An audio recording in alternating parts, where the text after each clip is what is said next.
Plan on flying? In order to board domestic flights, your driver's license or state-issued ID must be a real ID. Learn how to get your real ID today at tsa.gov/real ID or visit your local DMV. She's a retired deputy sheriff from Florida. During her career, she encountered all kinds of incidents of violence and trauma. One case in particular stood out to her, still affects her. A teenager was sexually assaulted by a gang of people, including a suspect that most would not consider. She's here to talk about that and how it affects her and much more on the Law Enforcement Talk Radio Show.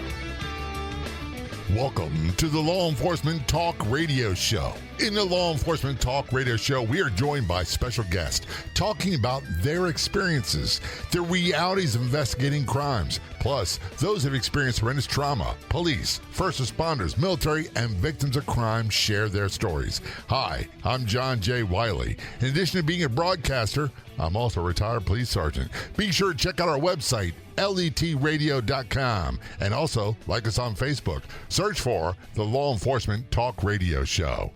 Here's another location where you can find all kinds of news for free. That's medium.com, spelled medium.com. Look for the Law Enforcement Talk Radio Show and podcast profile on the Medium app and follow it. Joining us from the great state of Florida, my home state, we have a repeat appearance. We have Donna Michaels on the Law Enforcement Talk Radio Show. Donna was a guest on the show many years ago. She's retired from the Orange County, Florida Sheriff's Office. She is also one of the movers and shakers of hu2h.org, which we'll talk about later on. And she's also author of the book, Courageously Broken. A, Donna, thanks for your service. B, thanks for being a guest on the show and talking about it. It's very much appreciated. Thank you. Thank you for the invitation and for having me back. It's been a long time, so you are due. And Donna, we talk periodically because she's in the same state as me. And one of the things that came up in conversation that we talked about was, and we don't go into a lot of details about the traumatic things we've been through because that's kind of like trauma dumping and it rehashes a lot of old things. But she talked about investigating a sex assault case that really had a profound impact on her. Last time you were on, you talked about 2 childhood drownings that tremendously impacted you during your career. And a lot of stuff does. Is this still something you're affected by? Oh, yeah, absolutely. As a mother of a teenage daughter, you know, I give the definition of mama bear a whole new meaning. Yeah. I have 2 younger daughters. I mean, they're not young anymore. They're in their mid-30s, so I get it. I always jokingly tell people I was raised by my mother. My dad's career Navy, so he's gone a lot. And I have 4 younger sisters. And if you think any of them are going to walk in the park and they're going to be pushed around, you are sadly mistaken. Amen, brother. These are not the people you want to get in a fist fight with, and they don't play. So one of the things that happened with me, and I don't talk about it a lot with people, is there are things from my past in police work that come up when I least want them to, and it doesn't have to be rhyme or reason, that fires up a memory, and sometimes those memories turn into a physiological response, hence the adrenaline dump, hence the PTSD. Is this one of those cases that had a profound impact on you even still today? Oh, yeah. I mean, I can tell you a story of something I did like in late January that I tell the story to other people. And, you know, fortunately, my daughter's gotten used to me and just kind of rolls her eyes like, well, that's my mom, you know. But people look at me like I'm absolutely out of my mind and crazy. Like, what kind of a normal person does that? And I have to explain to them, I'm like, look, you know, I have seen things that are most people's worst nightmares. I'm like, so the minute I put myself or someone I love in that scenario, I kind of lose it. I do. I you know, it's that fight or flight, and the fight takes over. And that's what happens to me. And people think, and I'm much better now. I've developed this tremendous pause button. I don't react to a lot of things visually on the outside, but what they do see is me being aggressive and me being what they, and I'm air quoting, angry. And what it is for me, that's the adrenaline dump, and it's a fight or flight. And for me, it's almost always fight. It's never flight. Agreed. Same here. And I try to, and I've explained this to my daughter and countless other people. I'm like, I understand that I seemed very angry. I get that. I get your perception, but understand that the emotion that you're witnessing is actually fear. My fear comes out as anger. It's like, the mother that lost their toddler for a matter of 30 seconds to a minute, and then they start to go into panic mode, and then all of a sudden they find their child, and some, not all, some might initially be angry, like, why did you run away from me? Why did you do that? That comes out as anger, but that's really fear, right? And because they thought they lost their child. And then they usually will recover and say, I'm so glad to see you. I'm so glad you're okay, so on and so forth. But that's a normal parent. When you've been in law enforcement and even the fire service, because they see stuff too, it's not that easy for us to go transition from that fight to the nurturer. That fear is because it's so much more intense. I use the analogy quite often of the close call with a car accident. And when you have an almost car accident, it startles you. It startles everybody in the car. Then immediately afterwards, I get really angry. And then it's like my wife's telling me, I call her the boss. She'll say, calm down. It's okay. Nothing bad is happening now. And it takes me a while to get back to what I call my center. And that's the best way I can describe it. And I don't know the exact number. And I quite honestly, Donna, I stopped keeping track. But I saw a meme on Facebook. You just go to Law Enforcement Talk Radio Show Facebook page and you'll see some of them. I don't put a lot of memes out there. One is a police officer in America gets anywhere from 178 to 700 exposures to extremely traumatic situations, while the average person has 2 in their lifetime. 2. I've heard similar statistics. So I was told the average person will experience 1. 2 is very realistic. I mean, yeah, and it depends on how long they live and what a lifetime is, right? And because the death of a loved one, well, if you live long enough, you're gonna have a death of a loved one, plain and simple. So they say, 1, maybe 2 in a lifetime. The average first responder will experience 8,000 in a 20-year career. And we wonder. Some people wonder why we're a little half-baked. And that I always say this, Donna, and I'm sure you can agree. If you were modern American police officer anywhere in the United States, sheriff's deputy, state trooper, whatever terminology you want to use, and you do 10, 15, 20 years, you're going to get dinged up. You're going to get dinged up emotionally, mentally, and physically. Absolutely. And sometimes so anybody it's out there saying they're thing. Fine, they either haven't been doing it long enough or they're in denial. Because or they're a sociopath and they have no emotions, which I doubt seriously is the case because they, but it's just a lot of them want to they fear the perception of being perceived as weak. They fear losing their career. They fear what their brothers and sisters will think about them. So they just bury it and compartmentalize it and bury it. And then, unfortunately, either A, something is going to happen while they're on the job to trigger it, or B, like many, they will retire or promote to a desk job where they're not in the fast lane with their hair on fire anymore. And it just catches up. It just does. It does. And we're human. And it really pays a price. And my wife, thank God, I met her years after retiring from police work. She really has me down. She knows, she's supportive. She's also holds me accountable to do things I need to do, which we've talked about before. But the person that really took the brunt of a lot of this was my first wife. And it was not fair. It made relationships really difficult. Mm-hmm. Absolutely. And sometimes my daughters, they hear things and they see a side of me they don't want to see. And we've gotten to the point where they kind of expect it. Yeah, it's called secondary PTSD. We definitely pass it along. Like, I'm going to be 55 soon. I've never been married because I got serious trust issues. I can't allow myself to get close enough to someone to really bring my wall down and let them in. And that's fine. That's on me. That's my choice. But I did not realize, prior to 2017, when I realized I had a problem, I had to get help.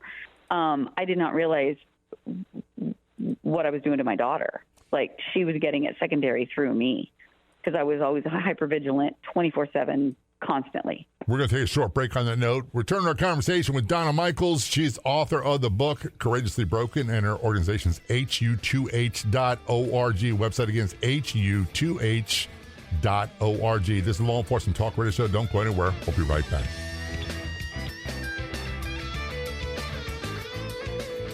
You know, we used to have an app, and it was a very popular app. And then, guess what? We couldn't hold a candle to our Facebook presence. How many people have the mobile Facebook app already installed on their phone?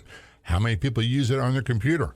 Make sure you follow us. Make sure you like us on our Facebook page. Just search for Law Enforcement Talk Radio Show and Podcast, and be sure to send us a comment to one of the posts. Best of all, it's 100% free. Plan on flying? In order to board domestic flights, your driver's license or state-issued ID must be a real ID. Learn how to get your real ID today at tsa.gov/real ID or visit your local DMV.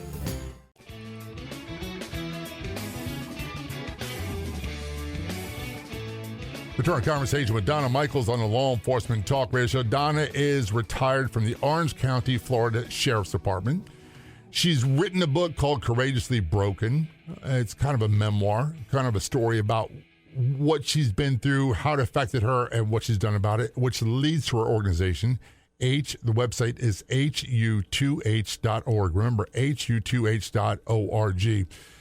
During our careers, Donna, there's so many things that stand out, but one that really got my attention we talked was you investigated sex assault by a gang of people. One of the primary suspects is someone you would never, ever, ever imagine, and the impact on the teenage victim that went through this. But really, we're focusing on the impact of how it affected you, because you still carry around the effects of that, don't you? Absolutely. Absolutely. What happened? It was early in the morning. I was on day shift at the time. Probably had about 13 years on the job at that point, I think. And we got a call of a young female wandering in a very middle class, decent neighborhood. And so not what you like think in a high crime area, right? It was just okay, maybe they're lost, or I don't know. We get out there, and she had been pulled into a home by a nice couple that recognized that something bad had happened to her. So they got her out of the street because she was walking down the middle of the street of this neighborhood, and they pulled her in. And she had been beaten so badly that her own mother did not recognize her when her mother got her to the hospital, when her mother arrived at the hospital. Her jaw was broken. Her eye socket was broken. She was bloodied. She was, I think, in shock. She couldn't even recall what had happened to her. Didn't know where she was, didn't know how she ended up in this neighborhood. She had no recollection of anything, which led us to believe she was likely drugged. And it was so awful. They had the individuals that brutalized her, graffitied her entire body with black Sharpies. Like, her entire body looked like, it was just, I've never seen anything like it before or since. It was the worst case I'd ever seen. And it was heart-wrenching. And we kept asking her, well, what is the last thing you remember? She was 15 at the time, and her brother was 16 or 17, just barely older than her. And from what I gathered, the two of them were extremely close, no other siblings. And I guess he was hanging out with the absolute wrong crowd, 100% the wrong crowd, a gang. And she, wanted to go hang out with her big brother. So they snuck out of the house and went over to this day, I still don't know where it occurred, but the detectives, I think, figured it out. But they went to this residence, and at that point, we can only assume she was drugged. I mean, we know she was drinking alcohol. She admitted to that, but that was the last thing she remembered. And then after that, she didn't remember anything. She was very sore, in areas where she shouldn't have been. Right. And that told us that, okay, she was raped, right? They did a rape kit on her at the hospital and confirmed, yes, she was brutally raped. And then a lot of the graffiti on her body mentioned that and addressed that. It was very vulgar, very crude. It was just really awful. But the beating this poor girl took, it was horrendous. She needed several facial reconstruction surgeries after this incident occurred. And the only person that could help us figure out what happened to her was her brother. That's the person she snuck out of the house with. And he was completely MIA. Nobody could get a hold of him. And her mom shows up at the hospital, and I'm at her bedside, and I'm talking to her and trying to comfort her. And she's, of course, scared out of her mind, right? Who wouldn't be? And her mom gets there, and as soon as her mom realizes that the brother might have had some type of responsibility in this, either he partook in it or he allowed it to happen. One thing is for sure, he did not defend her, right? Because the people that did this to her were his friends and the gang members that he was affiliated with. So we don't know if it was a gang initiation. The reasons why there is no reason why, because something like this is just completely inexcusable. There's no logical explanation for it. No. To a normal human being. So anyway, the mom gets there, and as soon as the story starts getting told and the mom realizes that the brother might have held some responsibility in what happened to his little sister, she immediately starts defending him and tells her daughter to stop talking to the police and don't cooperate and don't do this and don't do that. Don't worry, I'll take care of it. We don't need the police. We don't need this. We don't need that. And the mom is the one that really interfered with justice and our investigation, which angered me beyond words, because as a mother of a daughter, I would probably personally end up in jail over what I would do to somebody if they had done this to my daughter. Oh, yeah. Right? So I am just beyond my comprehension of how could any mother betray their daughter this way. I mean, look at her. And I don't give a that it was your son that may have held some responsibility in this. If it were my son, I would be like telling the cops, go find my kid. These are all the possible addresses where you might find him. I mean, I'm not saying I would want him to go to jail for the rest of his life. I would for sure want him to be answering some questions, right, and helping find the people that did this, because it was not just one person. It was a group of people. So anyway, she was very uncooperative. The case went nowhere. When the daughter started healing and got her surgeries, and as the months went on, and the judicial system tried their very, very best to get justice for this young lady, the brother was being hidden by the family, and the mother was angry with us for pressuring her daughter, wanted us to just leave her alone, and said to her daughter, you don't want your brother to go to jail forever, do you? And basically guilted her into shutting up. And I just, it just really, really, really bothered me that there was people out there in this world that could do that to their own flesh and blood, you know, the ones that we're supposed to protect. I just don't get it either, Donna. I could only, and I think it's natural as an investigator and as a person, as a human being, to say, man, this is wrong. You shouldn't be doing that. You're interfering. You're making life possible for the bad guy. Well, not just the bad guy, but your own child. Yeah. You're betraying your own child by guilting them into not getting justice for themselves, into the psychological damage that would do to a child whose own mother, who's supposed to protect them. You know, you're favoring one child over the other. Oh, you don't want to get your brother in trouble. Well, you know what? If your brother was any kind of a decent human being, he would have never let this happen. It would never, ever would have happened on my watch. We're talking with Donna Michaels. We're going to take a short break. She is retired Orange County, Florida Sheriff's deputy. Her book is Courageously Broken, and she's the founder, one of the co-founders of hu2h.org. The website again is hu2h.org, which we'll talk more about later on. Don't go anywhere. We'll be right back.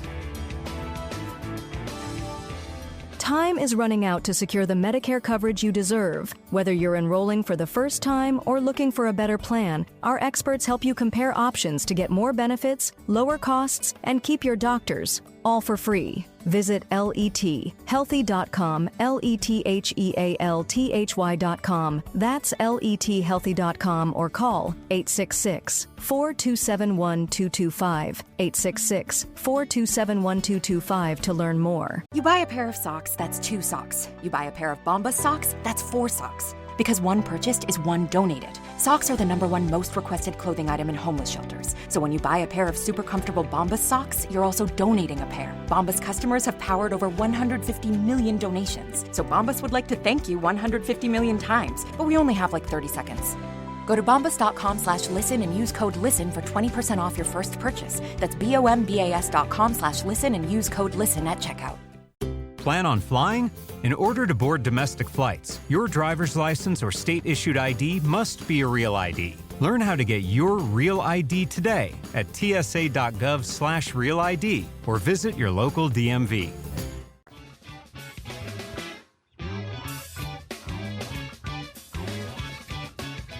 Turn conversation with Donna Michaels, retired from the Orange County, Florida Sheriff's Office. She is a retired sheriff's deputy. She's also author of the book, Courageously Broken. She's one of the founders and shakers of an organization, which I'll have her name because it's, what's the name of it again? I always get it messed up. Heroes United to Heal. And the way to remember that is go to their website, hu2h.org. That's hu2h.org. Donna, returning to our conversation, and first of all, thank you for doing this. I know why they got you involved, and I would say this, male, female, I don't care if you're a hardened officer who's been through this, that's a tough situation to handle. And it almost sounds nightmarish that a 15-year-old was raped, that one of the suspects turned out to be her brother.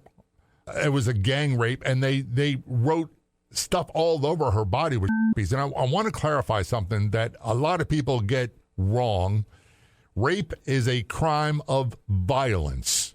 It is not a sex crime. The vast majority of cases, it's not a sex crime. It's not, he just didn't understand. No, it's a crime of violence, and people get killed. And there's really no way of sugarcoating this, is there? No, absolutely not. You're absolutely right. And as a police officer, a sheriff's deputy that's tasked with investigating this, you want to, preserve the evidence. And unfortunately, there's no way to say it. Her body is a crime scene at that point. You're trying to find out who did this. You want to aid a prosecution, but mom got involved. And mom, surprising to you, interfered with the investigation, didn't she? She did, because she wanted to protect her son, who was held a lot of responsibility in what happened. Here's the thing about the protecting the son. I get it from the want to protect it. You don't want bad stuff to happen. However, there's no way I would let someone do this to my daughters, my wife, or my sisters. There's no way. I will die before that happens. Absolutely. And that's the way most men think about it. His job as the older brother was to protect her, and he epically failed. And as a parent, your job is to protect them, and you can't undo what's already happened, but you cannot compound it. And it sounds like they compounded it and made things worse. They did. They protected the boy and sent him off, and we never did. To my knowledge, they never did track him down to interview him. Were they able to successfully prosecute at least one of the suspects? No, it never went anywhere due to the mother and the family's pressuring the girl not to talk to us. And is there? I hate to ask you this, but this is an obvious question. One of the things I still do, even though I know I shouldn't, is I should have done this. And I say to myself, I'm not God, I'm not Superman. I just did the best I could with what I had at the time. Did you ever sit there and say, man, if I had done this differently, we'd have a different outcome? I can do better than that. I'll tell you what I did do. I became obsessed with this case. I spent every spare minute I had, both on duty and off duty, tracking his social media, trying to figure out, looking at who his associates were, because I knew his name, figuring out who his gang associates were, social media. I was obsessed with running this kid down so we could talk to him, to the point where after many months, I mean, granted, it was in the detective's hands. It should have been out of mine. And any other case would have been that way. But I was so deeply infuriated at the injustice that was occurring to this girl because of her own family that I figured the detectives could work on, their part, which was the rape kit and the forensics and all that stuff. And of course, they're probably doing the same things I'm doing, but they've got huge caseloads, right? Giant caseloads.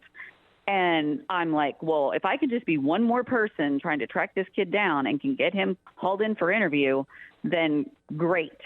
To the point where for my own sake, and they finally told me, like, Donna, you gotta stop. They're not going to cooperate, and you're spinning your wheels, making yourself crazy over this. And I was just so like, to this day, what is this? Over a decade later, and most people would say, well, I wonder how she is, and I wonder if she's okay. I do know her fate, and I do know what happened to her. So I don't have those questions, but I do have, God, I wish I could have brought this kid in. I probably would have gotten in trouble. I probably would have gotten in trouble if I had gotten face to face with him. And I don't care. It would have been worth it, because this only a monster does something like what happened. And there's an old saying, and I'm probably going to butcher it. It says that God protects fools and drunks. And I'm not saying that you're either one, but there's a reason why you did not get the chance to talk to this guy. And it probably saved your life, and it probably saved your career. Oh, yeah. No, yeah, everything happens for a reason. I concur with that completely. In fact, that's a part of my book. That's the part of my book where I finally had the gift of hindsight and realized that bad things happen, and then later we realize why. Right. And here's the thing. I'm going to ask you a question. One of the things I get, and sometimes I've gotten much better response than I used to be. I used to get quite angry. They'd say, oh, let it go, or just move on with your life, do something else. And I would get really, really furious and say, if it was so easy to do, I would have done that 15, 20, 30 years ago. Right. Absolutely. And they'd say, well, go have a drink or do something else and take your mind off it. That stuff, I tried too. That didn't work for me either. That's the reason why I'm a sober guy. It's temporary. That's right. It might work for an hour, but it comes back. It doesn't go away. It just makes you drink more. I mean, it's a downward spiral. And what it does, not going into my story, but all this stuff, which you didn't volunteer for, you just did your job, and you wanted your best. And we'll talk about what happened to her, and it's not pretty, but you didn't volunteer for this. You did your job. You did the best you could, and you're the one who still pays the consequences. Your daughter still pays the consequences as a result of this. Is that a fair assessment? Oh, yeah, absolutely. And when we're done in a little while, I'm not ashamed to admit of what I did in January, because I would like your listeners to have a peek into what it's like and how crazy we can become when Mama Bear mode or Papa Bear mode kicks in. Well, before we talk about what happened to her, why don't you go ahead and just tell us what happened in January? Okay. So my daughter, because of being raised the way she was by me, and developed, people would call it general anxiety, fear of the world. Right? Fear of what if. That's where the PTSD got passed down, because unfortunately I kind of programmed her that way because of my own fears, right? Which hindsight 2020, kind of wish I would have done it different, but it is what it is. So in January, she's 19 now. She met a young man online and ding, ding, ding. Radar's going off right away for me. Well, listen, not that there's anything wrong with that. There isn't. I know lots of people that met through dating services and are very, very happy together. So I'm not bashing that. But like you said, ding, ding, ding, ding, the alarms and the bells go off, because my mind automatically goes to worst case scenario. So she meets a young man. They talk for a while, and then decide that they finally want to go on their first date. Well, she drops the bomb on me at the last minute and tells me, oh, I've got a date. I'm like, really? Because she never dated in high school. She never dated at all, period. So this is new at the age of 19. And I'm like, oh, really? Okay. Where are you going? And she goes, we're going to the movies. And I'm like, okay. Well, I live about an hour outside of Orlando now. I don't live over there anymore. And I said, well, where are you going? And in my mind, I figured it was going to be local at the closest movie theater or where we live in our community. And she's like, oh, I'm going over to Altamont. And I'm like, I'm sorry, what? That's the other side of Orlando. And it's like an hour and 20 minutes, depending on traffic. We'll return to the story in just a moment. We're talking about Donna Michaels, retired Orange County, Florida Sheriff's Deputy. Her website, hu2h.org, hu2h.org. And her book she wrote is called Courageously Broken. This is Law Enforcement Talk Radio Show. Don't go anywhere. I promise you. We'll be right back. Your golden years are supposed to be easy and worry-free, at least in regards to finances. If you are over 70, you can turn your life insurance policy into cash. Visit letsavings.com. That's letsavings.com. letsavings.com. Or call 866-480-4252. Again, that's 866-480-4252 to see if you qualify. There's another location online where you can find the Law Enforcement Talk Radio Show and podcast. That's medium.com. It's spelled medium.com. Medium has 100 million average monthly total users. Look for and follow the Law Enforcement Talk Radio Show and podcast on medium.com. You buy a pair of socks, that's 2 socks. You buy a pair of Bombas socks, that's 4 socks. Because one purchased is one donated. Socks are the #1 most requested clothing item in homeless shelters. So when you buy a pair of super comfortable Bombas socks, you're also donating a pair. Bombas customers have powered over 150 million donations. So Bombas would like to thank you 150 million times. But we only have like 30 seconds. Go to bombas.com/listen and use code LISTEN for 20% off your first purchase. That's bombas.com/listen and use code LISTEN at checkout.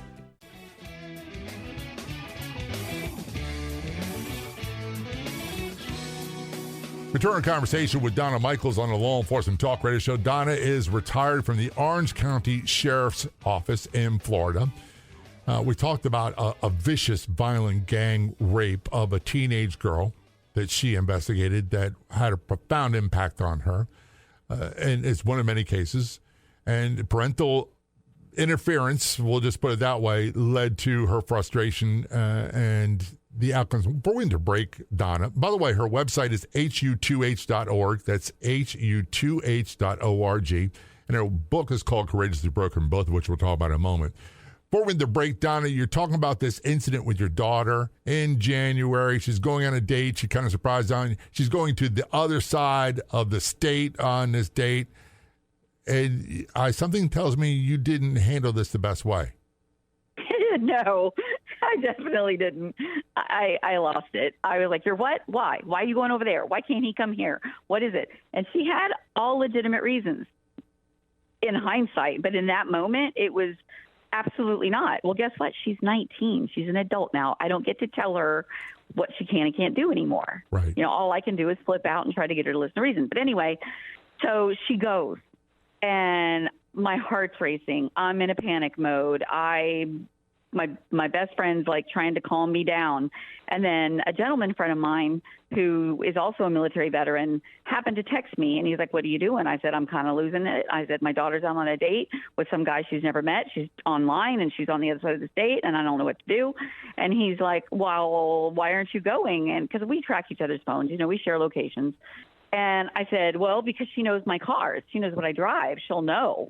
And he's like, well, I'll come get you. Because, again, he's a military guy with his own PTSD. So right. we all speak the same language, by the way, right? He's not helping. I just say this. We want to help, but it's adding fuel to the fire. It really does. It's because it's condoning our craziness, right? So I'm like, oh, my God, thank you so much, because she doesn't know your truck and blah, blah, blah. So we end up, he picks me up and we head. And I'm tracking her phone, and I find her at the movie theater. Everything's great. But they had parked his car at a different location, and then he got in her car, and then they went to the movie theater. I'm like, well, why? That's strange. Everything is suspicious. Long story short, we're sitting in the movie theater. They come out. We watch them get in her car.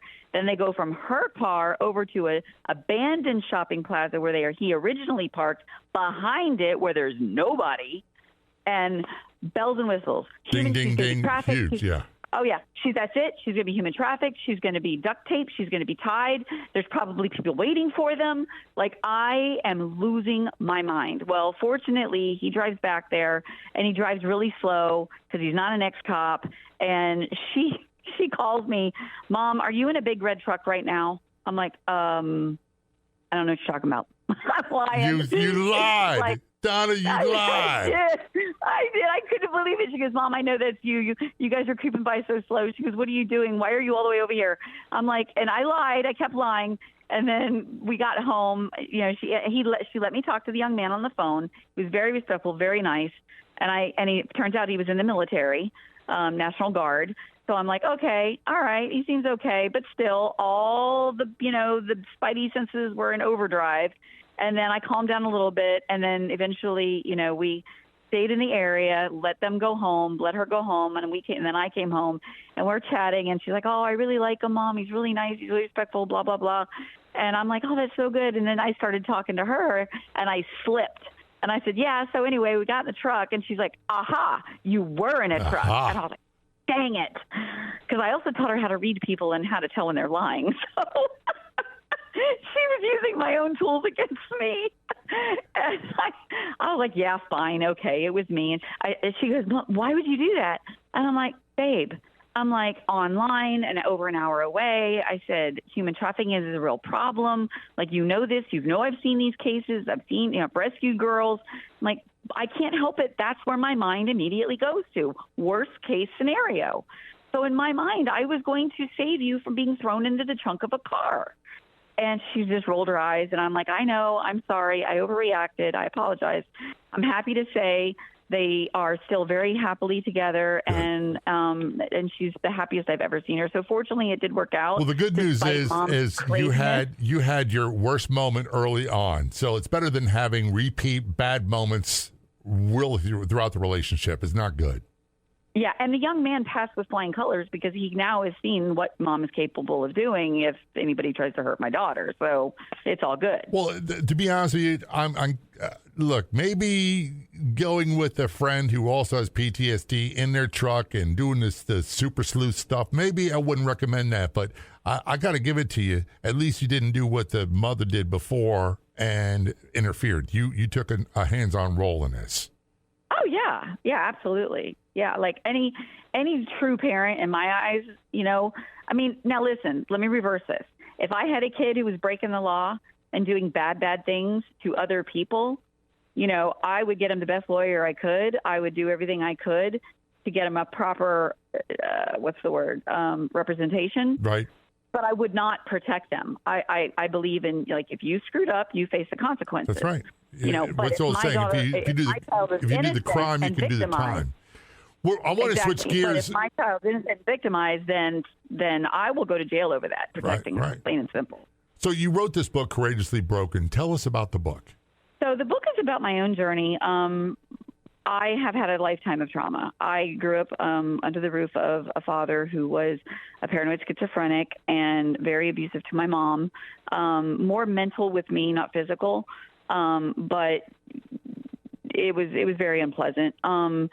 I joined the Navy to get away from it and give myself a better life. I'm fourth generation Navy, so it just was what people in my family did, and I'm very proud of my service. But unfortunately, coming from a small town and being naive, at the time, I went to my first duty station, and there was a gentleman who was 10 years my senior, rank-wise, and he had been harassing. In today's world, we would call it definitely harassment or stalking, whatever. And I just kept declining his advances and no thank you, no thank you, no thank you. But I was brand new, and I didn't want to rock the boat, and I didn't want to cause waves, so I just kept trying to handle it myself.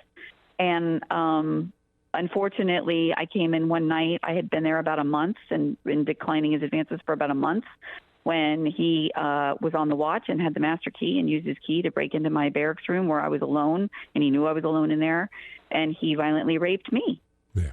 And I was told to keep my mouth shut. Nobody likes a troublemaker. And unfortunately, this was 1989. And it was very true that if you claimed to be any type of sexual assault or, victim, you became the troublemaker, and you made things harder for yourself, and, nothing would happen to them.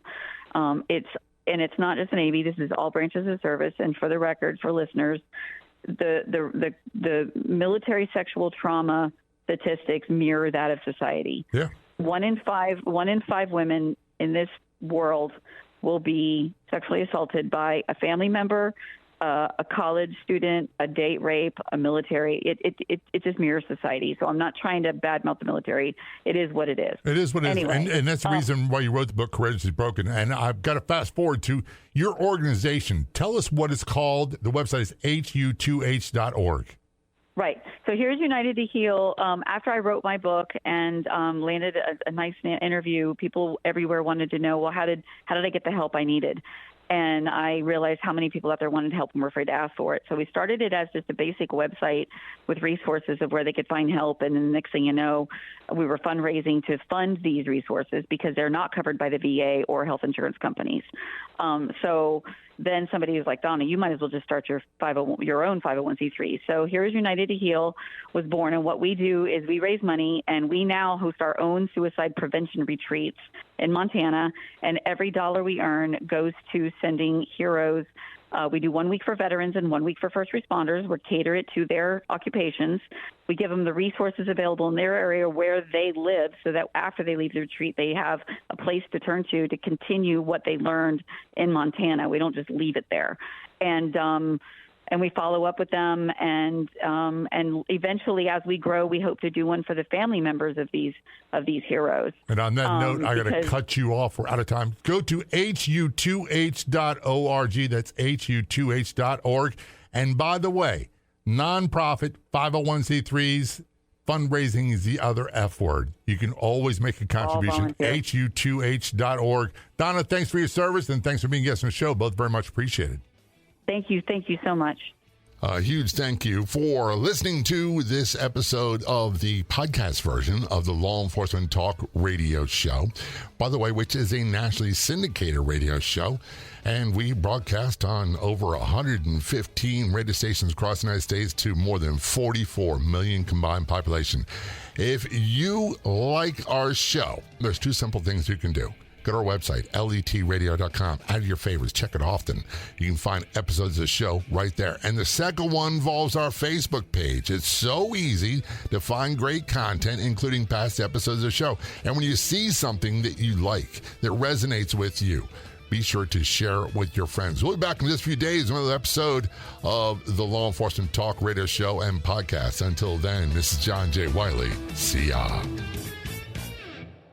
You buy a pair of socks, that's 2 socks. You buy a pair of Bombas socks, that's 4 socks. Because one purchased is one donated. Socks are the #1 most requested clothing item in homeless shelters. So when you buy a pair of super comfortable Bombas socks, you're also donating a pair. Bombas customers have powered over 150 million donations. So Bombas would like to thank you 150 million times. But we only have like 30 seconds.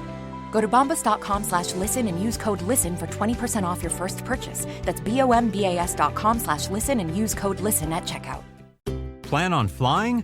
It's time to upgrade to a real ID. Because in order to board domestic flights, your driver's license or state-issued ID must be a real ID, or you'll need another acceptable form of identification. So don't wait. Find out how to get your real ID at tsa.gov/real ID. That's tsa.gov/real ID, or visit your local DMV. And then you'll be cleared for takeoff.